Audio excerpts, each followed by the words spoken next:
গাছের গায়ে QR code, চমকে গেলেন? ভাবছেন কি হবে এটা দিয়ে? সম্প্রতি এই ঘটনাই ঘটেছে আমাদের রাজ্যে। পকেটে টাকা রাখতে যেন ভুলেই গিয়েছে নামজড়তা। হাতে স্মার্টফোন থাকলে এখন অনায়াসেই বাড়ির বাইরে বেরিয়ে যাওয়া যায়। আসলে চায়ের দোকান থেকে শুরু করে বড় বড় রেস্তোরাঁ, আজকাল সবেতেই রয়েছে কিউআর কোড। এই কিউআর কোড স্ক্যান করে আপনি টাকা পাঠিয়ে দিতে পারবেন অন্য আরেকজনকে। এ তো আজকাল রোজকার ব্যাপার হয়ে দাঁড়িয়েছে।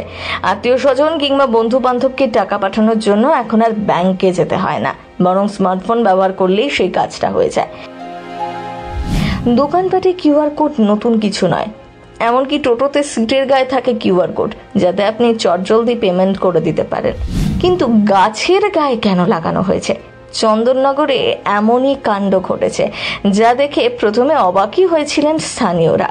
প্রত্যেকটা গাছের গায়ে আলাদা আলাদা কিউআর কোড রয়েছে, আর তা স্ক্যান করলেই বেরিয়ে আসছে যাবতীয় তথ্য। মাস 4 আগে শুরু হয়েছিল এই কাজ।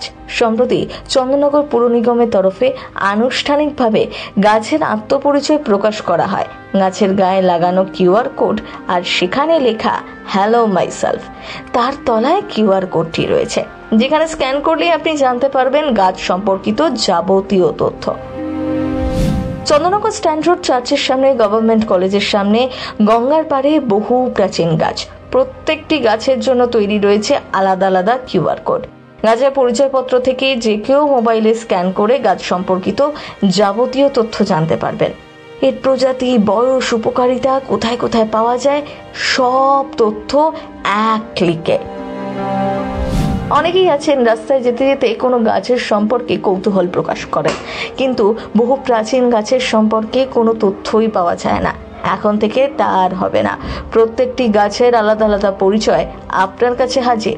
প্রাথমিকভাবে চন্দননগর পাতালবাড়ি থেকে স্ট্যান্ডঘাট এবং বড়বাজার লাগোয়া এলাকায় 249টি গাছের জন্য পরিচয়পত্র তৈরি রয়েছে। রবিবার 12টি গাছের কিউআর কোড আনুষ্ঠানিকভাবে উদ্বোধন করেন চন্দননগরের মেয়র রাম চক্রবর্তী। চন্দননগরের রানীঘাটে 300 বছরের প্রাচীন একটি বটগাছ রয়েছে, সেটি দিয়েই এই উদ্বোধন অনুষ্ঠান শুরু হয়। চন্দননগর শহরের ইতিহাস অনেক। বহু মানুষ বিদেশ থেকেও চন্দননগর শহরে আসেন। তারা এই প্রাচীন গাছগুলো সম্পর্কে এখন থেকে নানা তথ্য জানতে পারবেন। সত্যি এক অভিনব উদ্যোগ। প্রথম বাংলা ব্যুরো।